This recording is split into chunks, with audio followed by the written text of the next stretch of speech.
Hello everyone, welcome to Sanmarga classes. ಪುನರುತ್ಪಾದನಾ ಶ್ರಮಕ್ಕೆ ಉದಾಹರಣೆ ಏನು ಅಂತ ಕೇಳಿದ್ದಾರೆ. 9ನೇ ಪ್ರಶ್ನೆ, ಶ್ರಮ ಮತ್ತು ಉದ್ಯೋಗ ಎನ್ನುವಂತಹ ಚಾಪ್ಟರ್ ಇಂದ ಮಕ್ಕಳೇ. ಓಕೆನಾ? ಸೊ ಈ ಶ್ರಮದಲ್ಲಿ ಉತ್ಪಾದಕ ಶ್ರಮ, ಪುನರುತ್ಪಾದಕ ಶ್ರಮ ಎಂದು ವಿಭಾಗಗಳಿವೆ. ಓಕೆನಾ?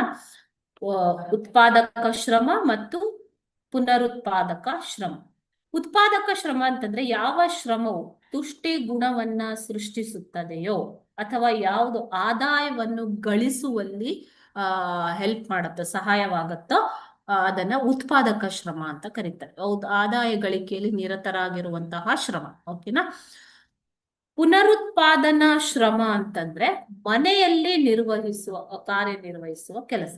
ಸೊ ಪುನರುತ್ಪಾದನಾ ಶ್ರಮಕ್ಕೆ ಇದರಲ್ಲಿ ಆದಾಯ ಇರೋದಿಲ್ಲ ಮಕ್ಕಳೇ. ಓಕೆನಾ? ಸಾಂಸಾರಿಕ ಶ್ರಮ ಅಂತ ಕೂಡ ಇದನ್ನ ಕರೀತಾರೆ.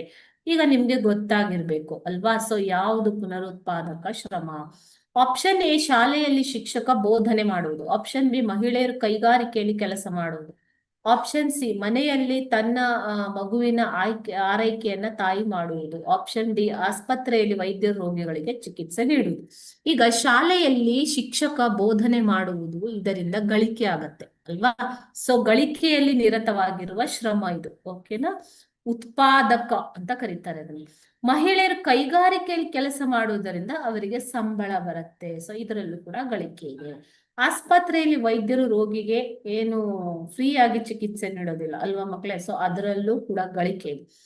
ಆದರೆ ಮನೆಯಲ್ಲಿ ತಾಯಿ ತನ್ನ ಮಗುವಿನ ಆರೈಕೆ ಮಾಡುವುದು, ಇದು ಸಾಂಸಾರಿಕ ಶ್ರಮ. ಇದರಲ್ಲಿ ಯಾವುದೇ ರೀತಿಯ ಆದಾಯ ಗಳಿಸುವ ಉದ್ದೇಶ ಇರೋದಿಲ್ಲ. ಓಕೆನಾ?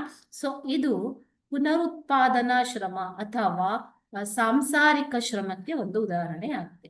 Okay, thank you.